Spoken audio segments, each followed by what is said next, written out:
그런데 오늘 사도 바울이 찬송하리로다라고 오늘 쓴 이 말씀의 배경은 그 장소가 감옥입니다.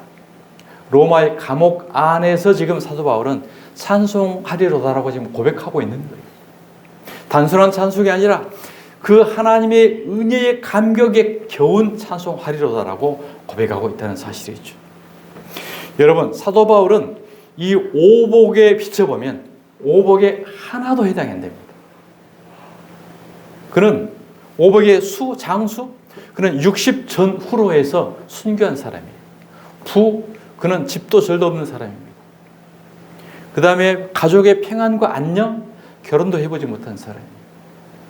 그는 이 오복이 사람들이 가장 최고의 복으로 여기고 있는 이 기준에 하나도 미치지 못했지만 그는 이것보다 훨씬 위대하고 영원한 엄청난 복을 알고 깨달았기 때문에 감옥 안에서조차 하나님을 찬송하리로다. 그리고 너희들도 하나님을 찬송하기 원한다라고 우리에게 말씀을 전하고 있는 것입니다.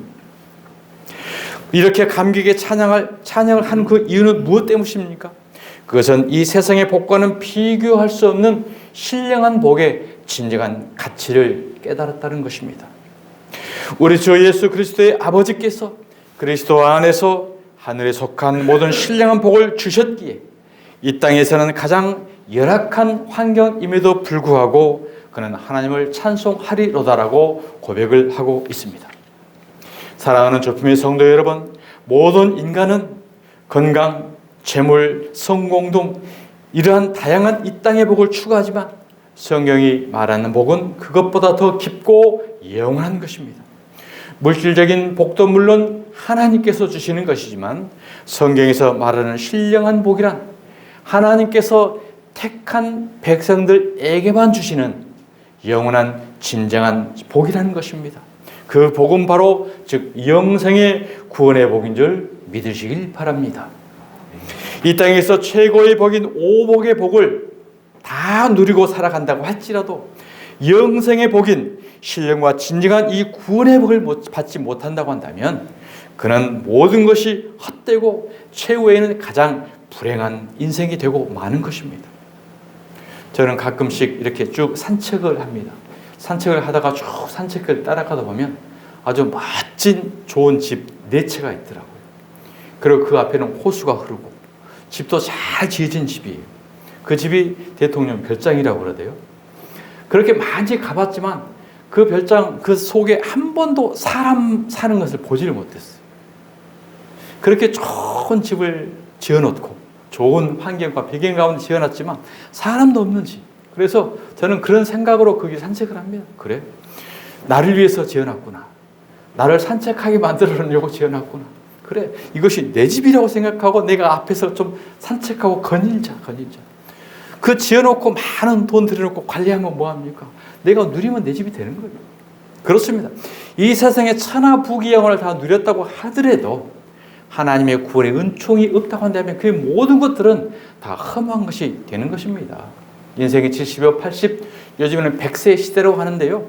우리가 100세라고 생각하면 굉장히 긴 세월 같죠. 그런데 지나놓고 보면요, 참 험한 인생입니다. 저희 아버님이 93세까지 이제 사시다 가셨어요. 그래서 우리 시골에서 참으로 장수하셨다라고 막 축하하고 박수 보는 거 막 그러셨거든요.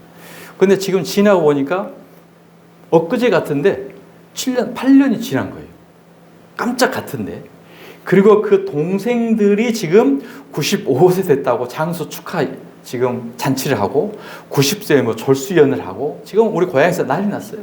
4월 5일 한다고.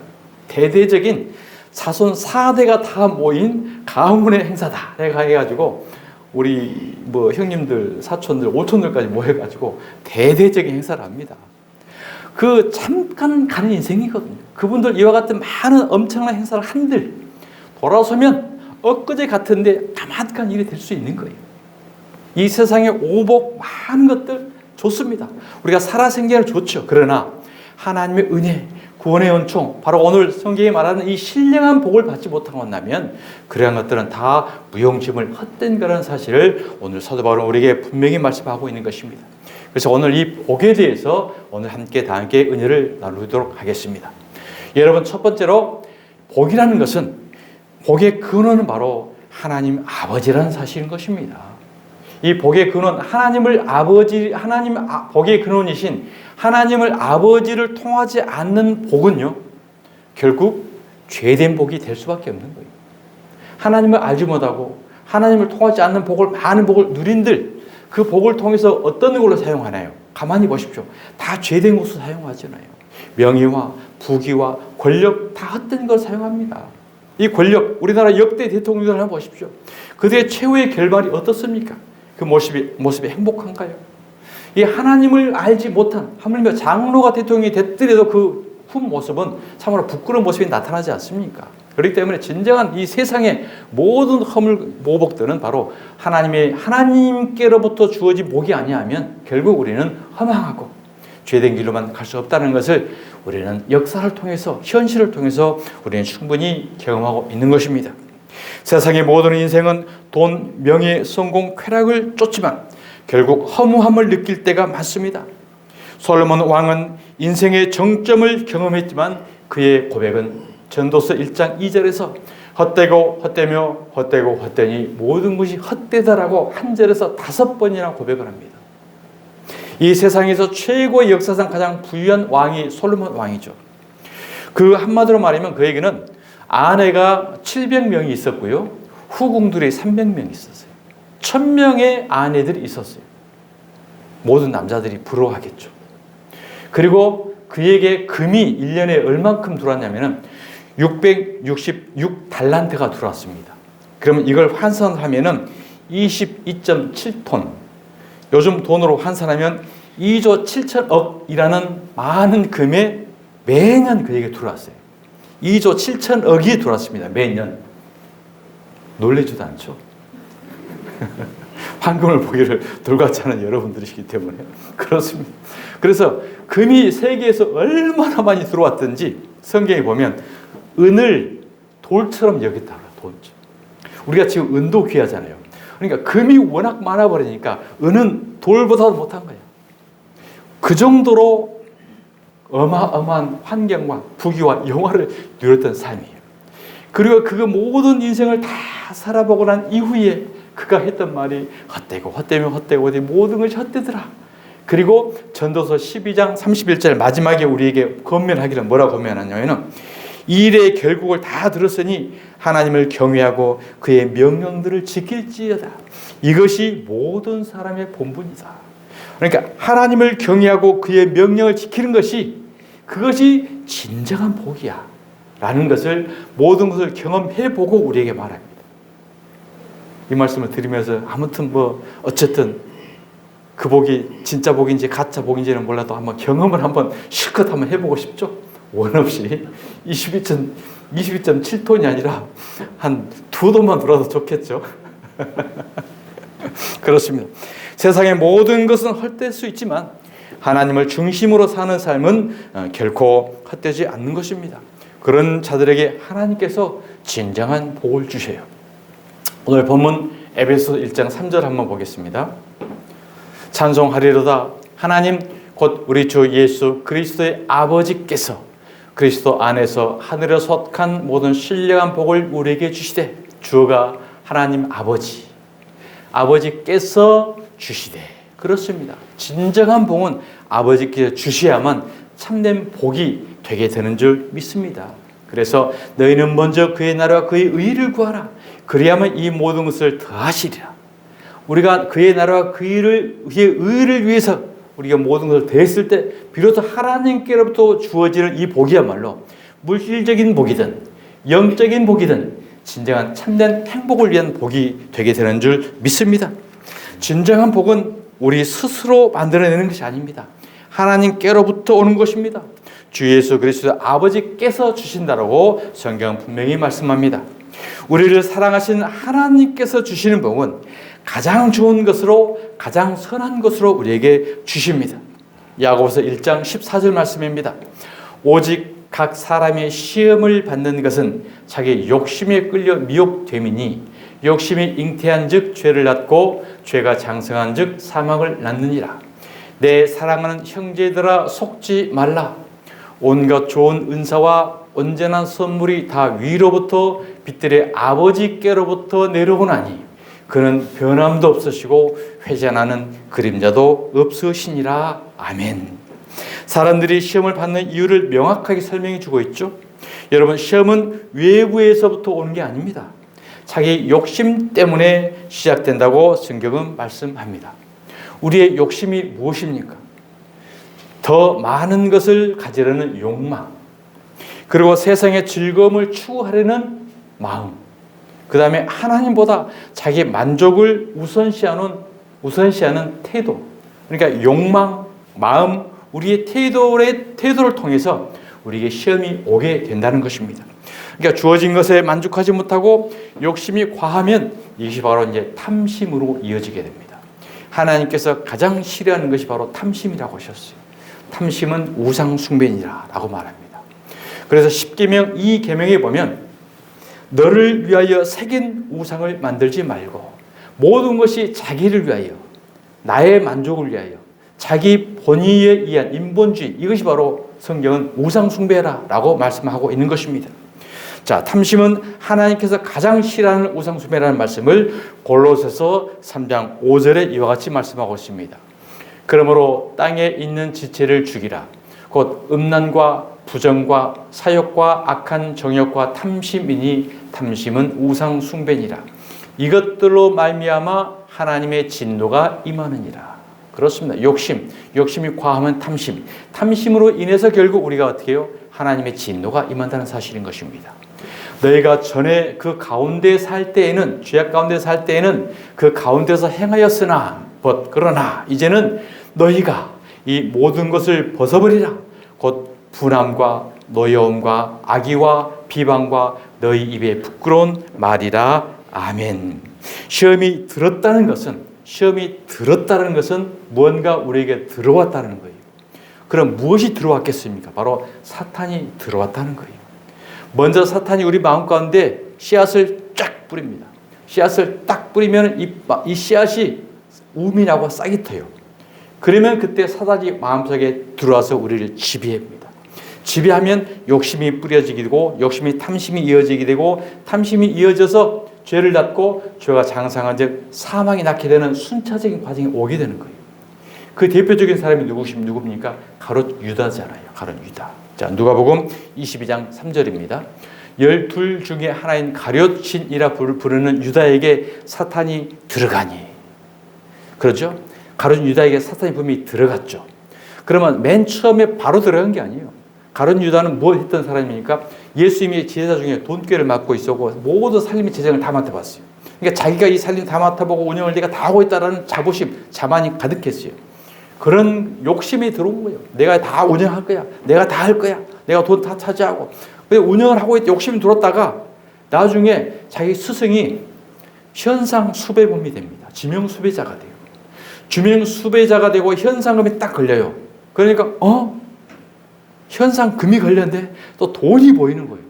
그렇기 때문에 어차피 우리 스승은 지명 수배자고 잡힐 거야. 로마 군인들에게. 기양 잡힐 거. 내가 신고해서 저 현상금이라도 좀 챙기자. 욕심이 들어간 거예요. 욕심이. 자, 유다에게 그러니까 사탄이 들어가 버려. 그래. 들어가서 네 현상 실행 옮겨. 태도를 옮겨. 이에 유다가 대제사장들과 성전 경비 대장들에게 가서 예수를 넘겨줄 방도를 의논하며, 자, 실은 내가 그 현상 수배범을 잘 알고 있어. 내가 현상 수배범을 신고할 테니까 그 포상금을 나 줄 거야, 안 줄 거야? 아니, 협상하고 있는 거예요, 지금. 아멘. 그들이 기뻐하여 돈을 주기로 언약하는지라. 그래? 네가 신고를 하면 현상금, 지명수배 현상금 줄게. 어디 있어? 이제 이게 작전 모의를 내가 어떻게 할 테니까 이제 예수를 넘겨줘. 작전 모의를 했다는 거죠. 유다가 허락하고 예수를 무리가 없을 때에 넘겨줄 기회를 찾더라. 그러죠. 사탄이 가룟 유다의 마음에 들어갔죠. 들어가서 가룟 유다를 조종을 한 겁니다. 맨 처음에 욕심이 들어가고, 욕심이 탐심이 들어가고, 생각을 키우고, 행동을 하게 되고, 결국은 예수를 팔아먹는 비참한 말로를 맞게 되죠. 그래서 이 팔아먹고 돈을 받아요. 돈을 받았는데 이 돈을 나중에는 다 쏟아놓고 결국은 목매달아 죽습니다. 목매달아 죽고 그 줄권이 떨어져서 배창자가 터져서 비참한 마루를 가요.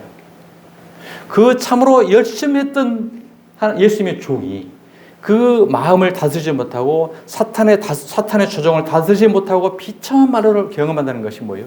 이것이 바로 시험에 든다는 거죠. 사탄의 꾀임에 속임에 놀지 마라 라는 것을 우리에게 말씀한 것입니다. 자, 야고보서 1장 15절입니다. 욕심이 잉태한 즉 죄를 낳고 죄가 장성한 즉 사망을 낳느니라. 처음에 욕심이 우리 가운데 잉태한다고 그러죠. 잉태. 남녀가 결혼을 하면 신부는 남자의 씨를 받습니다. 그 남자의 씨를 받으면 여자 속에서 남자의 씨가 잉태가 되죠. 잉태가 되면 10달 만에 자식이 나오게 되죠. 마찬가지로 욕심을 우리 가운데 잉태한다. 출산을 비유로 해서 이야기하는 거예요. 그러니까 욕심을 잉태하게 되면 반드시 잉태한 결과는 출산하게 되어 있어요. 무엇으로? 죄로, 사망으로. 그래서 내 형제들아, 내 사랑하는 형제들아 속지 말라. 누구에게 속지 말라요? 사탄에게 속지 말라. 사탄은 끊임없이 우리 마음에 욕심도 줘요. 자존심, 우월감, 자만심 계속 충동질해서 계속 말을 통해서 생각을 통해서 이걸 준다는 거예요. 그럴 때 우리는 어떻게 돼요? 바로 유산시켜버려요. 예수님의 보혈로 유산시켜버리고 성령으로 우리는 충만히 채워야지. 이것을 잉태된 것을 계속 키우게 되면 가정유다의 길을 갈 수밖에 없게 된다는 사실인 것입니다.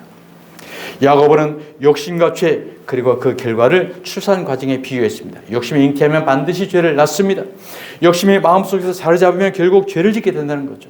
작은 불씨가 큰 불이 되듯이 욕심이 계속 커지면 결국 죄로 이어지게 됩니다. 죄가 장성하면 사망을 낳습니다. 사탄은 우리의 마음속에 죄악된 생각을 뿌립니다. 이를 경계하지 않으면 죄로 이어질 수밖에 없는 것입니다. 그러므로 하나님 앞에서 마음을 지키고 탐심과 유혹에서 우리는 벗어나야 합니다. 탐심이 반복되면 영적으로 죽음에 이르게 되어 하나님과의 관계가 멀어지고 결국 영원한 멸망에 이르게 되는 것입니다. 내 사랑하는 형제들아 속지 말라. 온갖 좋은 은사와 온전한 선물이 다 위로부터 빛들의 아버지께로부터 오라니. 복의 근원은 하나님 아버지이신 줄 믿으시길 바랍니다. 하나님께서는 우리가 영적으로 풍성해지길 원합니다. 사람은 변덕스럽습니다. 그러나 하나님은 변함이 없으시고 언제나 선하시고 신실하시며 완전하시고 우리의 생명의 길로 인도하시는 하나님의 아버지이신 줄 믿습니다. 두 번째, 이 복은 그러면 어떤 경로를 통해서 우리에게 올까요? 바로 이 복의 통로는 예수 그리스도라는 것입니다. 그리스도 안에서 하늘에 속한 모든 신령한 복을 주시되라고 말씀합니다. 신령한 복은 바로 예수 그리스도를 통해서 주어지게 되는 것입니다. 우리의 구원, 죄사함, 평강, 성령의 임재, 영생, 이 땅에 살아갈 모든 하나님의 은혜 가운데 있는 복은 바로 예수 그리스도를 통해서만이 받는 복이 진정한 복이라는 사실인 것입니다. 모두 예수님을 통해서 받는 하늘의 복입니다. 요한복음 14장 6절 말씀입니다. 시작. 예수께서 이르시되 내가 곧 길이요 진리요 생명이니 나로 말미암지 않고는 아버지께로 올 자가 없느니라. 나로 말미암지 않고는 영생의 구원의 은혜의 모든 것이 올 수가 없는 거예요. 그래서 반드시 마스터키는 예수 그리스도입니다. 예수 그리스도를 통해서만이 열리고 예수 그리스도를 통해서만이 천국 갈 수 있는 길이 되는 거죠. 예수님은 그 자체가 길입니다. 죄로 인하여 하나님과 단절된 우리의 구원의 길이 되어 주셨습니다. 우리 행위나 노력으로 우리는 절대 구원을 받을 수 없습니다. 반드시 예수님을 믿을 때만이 하나님과의 관계가 회복이 됩니다. 세상에는 많은 철학과 종교가 있지만 오직 예수님만이 하나님께로 가는 유일한 길인 줄 믿습니다. 아멘. 그럼에도 불구하고 기독교 안에서는요, 종교다원주의를 주장하는 목사들이 있습니다. 종교다원주의. 자, 종교다원주의가 뭔가? 모든 종교가 각각 진리를 주장하고 있기 때문에 각각 그 진리의 길이 있다고 주장을 합니다. 그래서 예를 들어서 기독교, 불교, 이슬람교 다 각자 나름대로 종교가 다르므로 구원의 길을 제시한다고 보는 거죠. 그래서 그들 나름대로의 종교를 우리를 인정을 하자. 산 정상은 하나이지만 정상을 오르는 길은 여러 갈래가 있다라고 이야기를 해요. 굉장히 합리적 말 같습니다. 그리고 굉장히 보편적이고 이해가 될 말 같죠. 그래서 같이 협력하고 그리고 우리는 일치를 해야 된다. 일치를 해야 되고 이 땅에 평화와 공존을 함께 모색을 해야 된다라고 주장을 하죠. 이 주장하는 그 단체가 무엇입니까? 바로 WCC인 거예요. 모든 것들을 다 하나로 손잡고 공유해 가면서 공존하고 인정을 하자는 거예요. 인정을 하자. 그러면 영생 구원도 그들 교리 나름대로 인정해 주자는 게 돼버리는 거거든요. 기독교 안에 지금 팽배해 있습니다. 이 안에도. 그래서 그들 나름도 우리는 우리끼리 가는 거고. 그래서 우리나라의 가장 큰 교회의 대형 목사가 동국대에 가서 이걸 강의를 했어요. 실질적으로. 유튜브 다 나왔잖아요. 그들 각자 종교의 나름대로 진리가 있고 다 산에 오르는 길이 다르기 때문에 비판하지 말고 불평하지 말고 내버려두고 우리만 진리를 잘 깨닫아서 가면 돼. 그러면 이것이 오직 진리의 한 길이라는 것을 부정하는 것이 되는 거잖아요. 이것이 바로 사단의 간주입니다. 사단의 조정인 것입니다. 교묘하게 조정을 해가지고 오직 예수 그리스도, 오직 십자가, 오직 복음을 왜곡시키는 굉장히 나쁜 교묘한 사탄의 계획이라는 것을 우리는 깨달아야 되는 것입니다. 바로 성경은 복의 통로인 예수 그리스도만을 증거하고 있는 거예요. 성경은. 유대인들은 모세 오경과 선지서 시편 등의 성경을 연구하면서도 그 핵심이신 예수님을 깨닫지 못했습니다. 예수님께서는 유대인들에게 구약 성경 전체가 곧 예수이신 자신을 가리킨다라고 말씀을 하신 것입니다. 요한복음 5장 39절입니다. 시작. 너희가 성경에서 영생을 얻는 줄 생각하고 성경을 연구하거니와 이 성경이 곧 내게 대하여 증언하는 것이니라. 그러나 너희가 영생을 얻기 위하여 내게 오기를 원하지 아니하는지라. 예수님이 이 말씀을 하실 때는 신약 성경이 기록되지 않았을 때예요. 그렇기 때문에 이 성경이라는 것은 당시 예수님이 하신 성경이라는 것은 구약 전체를 이야기하는 거죠. 구약 전체가 바로 예수의 나를 이야기했던 거야. 그런데 유대인들은 예수를 왔어도 메시아를 인정하지 않고 하나님만 잘 믿어야 된다. 율법 말씀대로만 잘 지켜야 된다라고만 고소를 했던 거예요. 이 성경이 곧 내게 대한 그러나 너희가 영생을 얻기 위하여 영생을 얻는 것이 무엇입니까? 영생은 유일하신 참 하나님과 그가 보내신 예수 그리스도를 아는 것이라고 그랬어요. 그러니까 예수 그리스도를 빼놓고 하나님만 아무리 잘 알아도 영생에 이르지 못합니다. 반드시 하나님을 통해서 구약을 통해서 구약의 목적인 구약의 핵심인 예수 그리스도를 알아야 예수 그리스도를 통해야만 우리는 구원에 이르게 되는 줄 믿으시기 바랍니다. 오늘도 그래서 이 예수를 단어는 알아요. 단어는. 예수라는 말, 십자가 단어는 아는데 구약과 신약과 율법과 복음의 이 관계를 아직 정립되지 못하고 한다면 아직 정확하게 예수를 안다라고 우리가 말할 수 없는 것입니다. 자, 구약에서 예수님을 증거하는 예들을 살펴보면 창세기 3장 15절에서는 여자의 후손이 뱀의 머리를 상하게 할 것이라고 예언했습니다. 여자의 후손이 바로 예수를 예언했던 거죠. 모세와 같은 한 선지자를 하나님이 세우실 것이라고 신명기 말씀합니다. 이 모세와 같은 선지가 바로 예수를 메시아를 세울 거라고 이야기했던 거죠.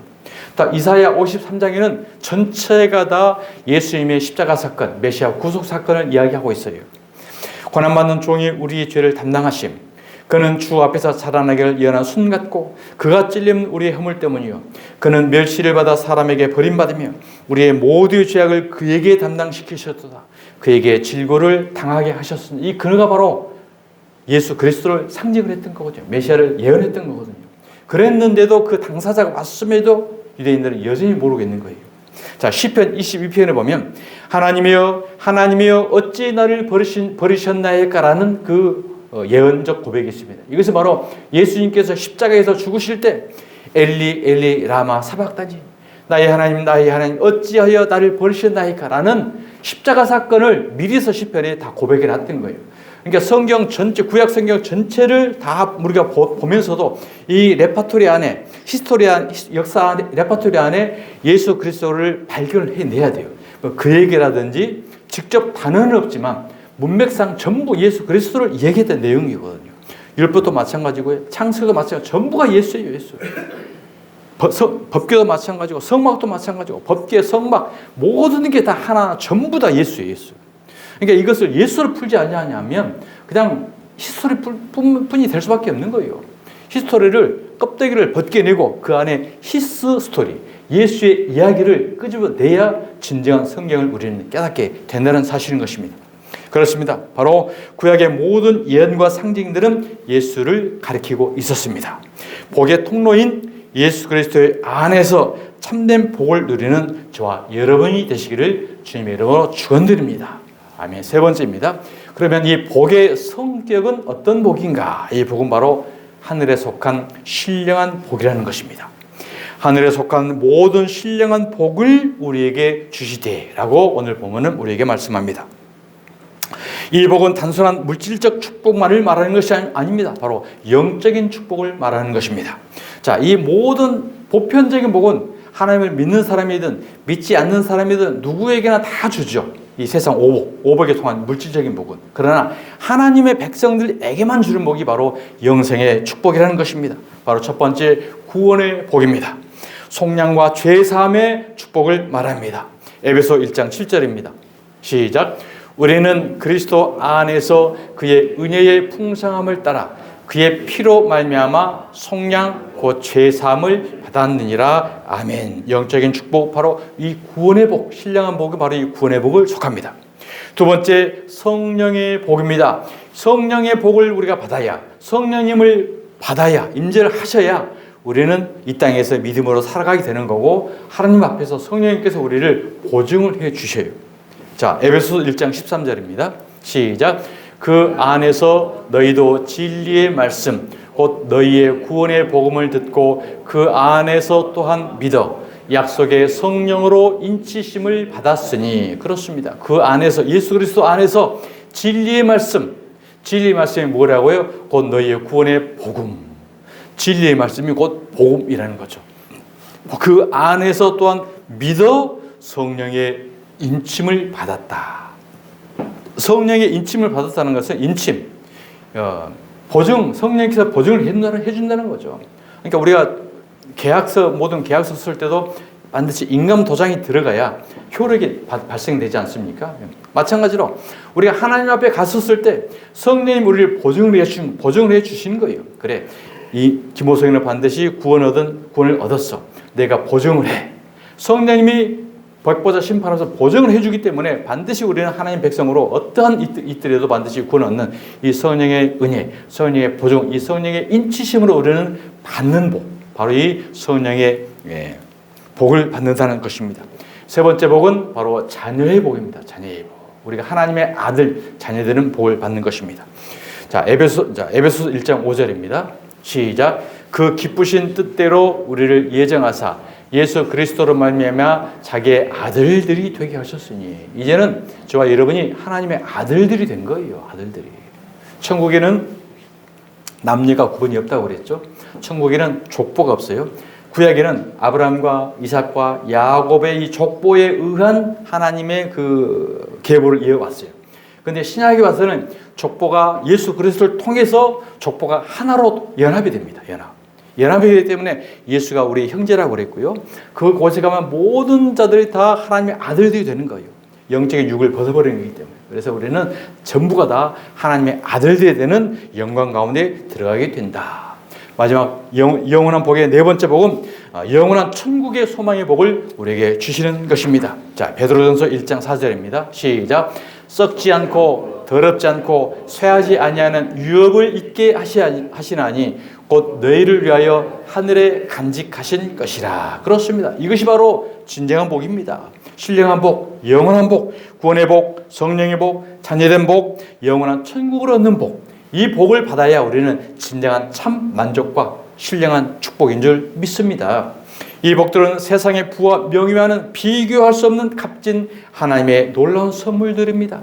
아무리 오복을 많이 받은들 그러한 것들은 우리가 육체적으로 살아있을 때에만 국한되잖아요. 그리고 그것은 반드시 다 사라지고 없어집니다. 그러나 이 신령한 복과 영원한 복은 영원토록 사라지지 않는 영생의 축복인 줄, 시간이 지나도 변하지 않고 어떤 상황에도 뺏길 수 없는 하늘에 속한 신령한 복을 우리에게 주셨음을 믿으시길 바랍니다. 아멘. 자, 마지막입니다. 그럼 우리에게 주어진 이 신령한 복을 우리는 어떻게 누리며 살아갈까라는 현재적 우리의 삶입니다. 첫 번째로 감사하며 찬양하는 삶을 살아가야 되는 것입니다. 이러한 진정한 영적 참만족을 우리가 깨닫고 받은 사실을 깨닫는다고 한다면 사도 바울처럼 감옥조차에서도 하나님을 찬송할 수 있게 된다는 거예요. 우리가 돈이 좀 없어지고 조금 질병이 오고 사람 관계가 좀 안 좋아지고 좀 기분이 나빠지고 환경에 의해서 우리는 좌우받지 않는 거예요. 그런 것들은 다 사라지고 없어지고 다 해결돼요. 이 땅의 모든 문제는 다 해결됩니다. 반드시 다 해결돼요. 그러나 바로 이 영생 신령한 복 이러한 것을 받아야만이 우리는 바로 감사하며 받은 것을 깨닫는다고 한다면 그런 환경에 굴하지 않고 하나님을 찬송하고 감사할 수 있게 되는 것입니다. 받은 복을 기억하며 감사할 때 이러한 복이 풍성하게 더해지는 거예요. 자, 데살로니가전서 5장 18절 시작. 범사에 감사하라. 이것이 그리스도 예수 안에서 너를 향하신 하나님의 뜻이니라.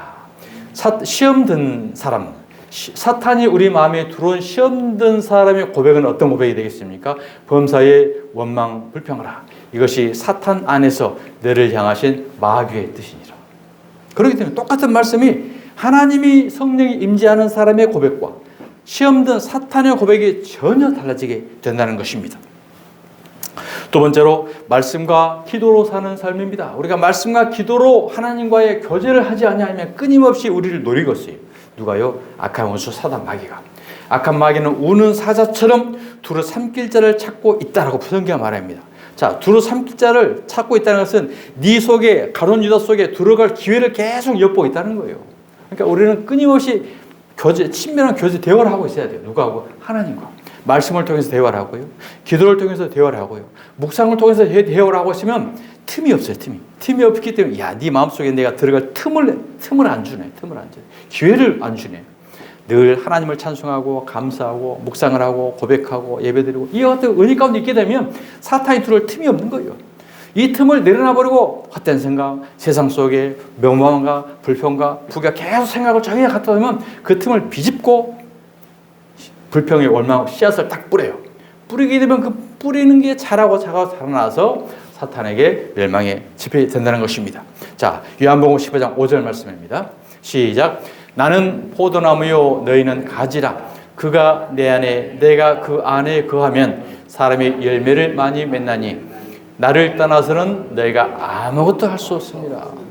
예수님을 떠나서는 성령님을 떠나서는 우리는 아무것도 할 수 없어요. 아무것도 할 수 없다? 할 수 있는데 그래. 할 수 있는 그것을 통해서는 하나님의 영광이 아니고 사탄 좋은 곳으로 사탄의 죄된 곳으로 갈 수밖에 없다는 거예요. 그래서 포도나무처럼 가지가 나무에 붙어 있어야만 포도 열매를 맺는 것처럼 우리는 늘 말씀과 기도와 교제 가운데 예수님 안에 붙어 있는 것입니다. 그것이. 그러면은 사탄이 기회를 못하는 것이고 그것을 통해서 우리는 성령의 열매를 많이 맺게 된다라는 것입니다. 세 번째로는 나누는 삶입니다. 신령한 복을 나눌 때 더 기쁨이 샘솟는 것입니다. 샘물은 그 샘물을 퍼서 나눠줄 때 그 샘물은 더 새서 나오게 되어 있어요. 사도행전 20장 35절입니다. 시작.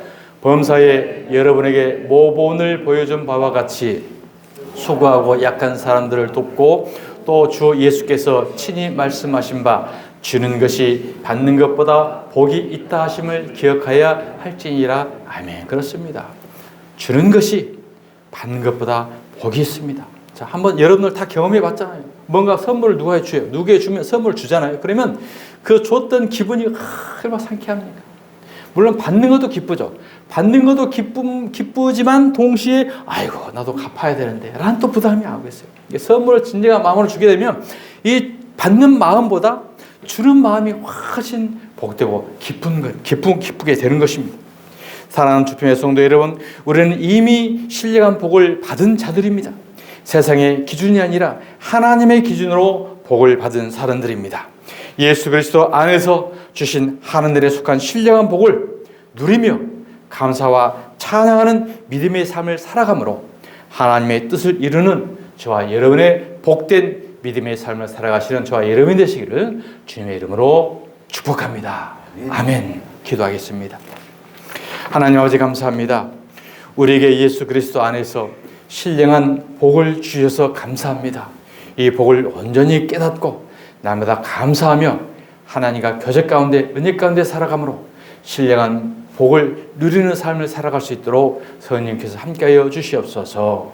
걸어가신 예수님의 이름으로 기도드리옵나이다. 아멘.